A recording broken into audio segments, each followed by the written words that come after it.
Uh, so we got a few minutes here. Let me see. Okay, I don't know exactly. Oh, I'm sorry. What we're doing. I'm James Lee. And I'm Tasha Lee. We're Elevate Marriages. You hello, know how it is. hello. Yes. We just wanted to jump on here real fast just to really talk about last night. We had a video that we put out. If you did not catch the video, please go back and take a look at it. It's a little bit of transparency from us, and it may not be your story, but maybe someone you know. Yeah, absolutely. For a friend. You know. You silly. I'm just saying, people don't know. Okay. Confession is good for the soul. Yes. It is, most definitely. So anyway. So, we talked about pornography. Mm-hmm. And the effects that it can have on the marriage relationship. And I think the opportunity to really discuss how it can affect the other person, be it the husband or the wife, because it can be either one. That's true. Right? I hope we didn't give that impression that it was just the men. Now, I will say in my mind, because that doesn't mean it's reality, right? In my mind, I do think that it is a little more, it is a male industry or male-directed industry, because I see the little wrinkle, because men are stimulated by what they see. I won't disagree with that. Okay, yeah. So that means that I have to show you something that might stimulate you, where women aren't as stimulated by what they see. Not to say that we're not, period, but not as stimulated by what they see. So I think it's more geared to men, and that's why you think, oh, well, men struggle with pornography. However, pornography, like I said, could be anything. It could be what you read, what you see, what you hear. So we just need to be careful with that. That's basically. No, I agree with that. And I think because men are visual. Yes. And that just kind of to our sensibilities when we see that it can be arousing. Mm-hmm. But of course, when it's put into that format, it's for the wrong purposes. It's not meant, because of course we know that sex was made for the marriage relationship, and that's what our belief is, whether you believe it or not. That's what we believe. It is for the marriage relationship. So when you have it in the context of a situation like that, it can diminish the connection between the husband and the wife. So I think it can make wives feel inadequate to the point to where you almost feel like, what am I not giving him? Am I not enough? Why does he want to look at that? Blah, blah, blah, so on and so forth. And honestly, just so you know, ladies, it's, and just speaking again, I was as transparent as I was last night. It's not about you per se. But how can you actually say that? Okay, so this is, again, in my mind, of course, I think I know a little bit more now as I'm a little older and understanding things a little bit more, but I don't know how to really say this. However, I'm going to put it like this. Okay, if something is arousing him, I want it to be me. If he looking at Susie Q and whoever else is on the video. Susie Q. I don't know people's name. Anyway, if he's looking at them, I don't care who it is. It could be Halle Berry or Angela Bassett for all I care. If you are being aroused by someone else, sexually aroused at that, I have an issue with that. It had me feeling some kind of way. Is there another type of arousal? I don't know, mentally aroused. I meant erection aroused. Okay. That's what I meant. I don't want you to be aroused anyway, mentally, physically, what have you. I guess I meant physically aroused is what I really meant. Mm-hmm. I'm feeling some kind of way if you watching her has that type of effect on you.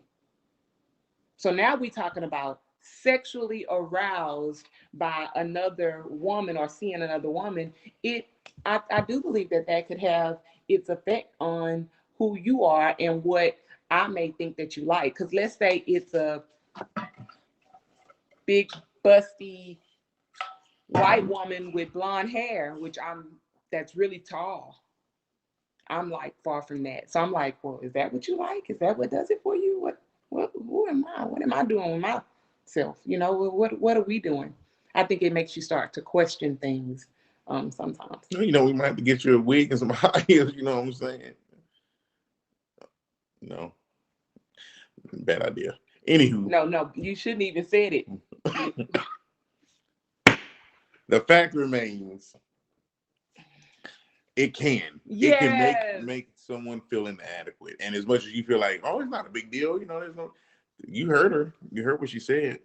Those things can be a detriment. And when we talk about it being, a marriage killer or a silent killer, that's what we're talking about. Because someone may not even verbalize that it makes you feel inadequate. Oh, is that what he likes? Is that what you may just keep it to yourself and or just kinda, feed into it. Right. So I don't know. It's just not. It's not a great thing when we're looking at trying to build solidarity in the marriage relationship. I know they're people. They're making a living on how they choose to do it, but to bring it into the marriage, it's not a good idea. So I'm hoping that's what you got from the video, because that's what we were trying to put out. Because it can be taken a certain way, as if, oh well, ain't no big deal. I'm not hurting anybody. Well, are you though? Because you could be hurting somebody, and they just may not have shared it with you that you're hurting them. So you don't want to hurt your loved one, especially your spouse. So I think that it's important that we recognize these things that we allow to come into our lives, that can cause harm or cause any separation, intentionally or unintentionally, with marriage. I think it's important. It's important to keep your finger on the pulse so you don't do that. Yes, I agree. I definitely agree. So we're gonna pray for my wife. What? Oh, I'm sorry, it was me. Testimony building days, right? Well, I think it's growth, though. I mean, and we're definitely. I hope we didn't come across as, oh, you do this, you do that, blah blah blah. Shame on you. It's something to think about. Oh yeah, just something to think about. And something to take a look at in your own marriage. Evaluate what place it has, if it's there, and is it really doing you any good? And I challenge you with this: if you feel like, oh, it's not a big deal, it's fine, stop watching it for a while and take that energy that you're using to focus on it and turn that on your spouse.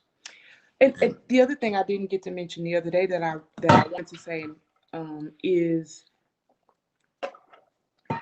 having the opportunity to really learn each other. And I think I kind of hit on it when I was saying, not is this really what you like, or is this what you think is a good idea based on what you saw? Not doing that, but really starting to learn each other and explore each other and talk to each other, so you know exactly what your spouse likes, or you showing them Right. exactly what you like. So now you start to create your own chemistry, and it isn't stimulated from something you saw, but based on what you know, because he says he likes this and he knows you like that, and that type of thing. So and I think that sometimes takes time to really get into a place where you're comfortable and you're vulnerable with one another sexually. That sometimes takes time in a marriage, but being able to do that and really to get there, I don't know, that's the best part, I think. It's a journey. That makes sense. And hopefully that keeps going, right? That keeps moving. You continue on that journey. You continue to grow together sexually as your marriage progresses. That's not something that stops and it's like, okay, this is all we do and this is the only way we do it. Because as you grow as a person, your needs and desires change and grow as well. Right. I think the biggest deal with that, and this is a whole different video. People talking, really truly talking about sex and talking about that in that area. I don't know if there's enough conversation taking place. So the walls of vulnerability can be kind of taken down, and you can be open and free and liberated with your spouse. I don't know.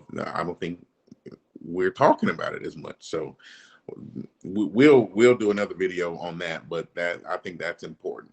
That is definitely important, because if there was something lacking from either spouse, I think that's something you can have a conversation about and say, hey, I like when you do this, or I like when you do that kind of deal. So, but anywho, I won't belabor the point. We just wanted to pop in real quickly, maybe get some reaction from it. Feel free to drop us a line down in the comments on what you thought about it. If you didn't see it, it's on YouTube.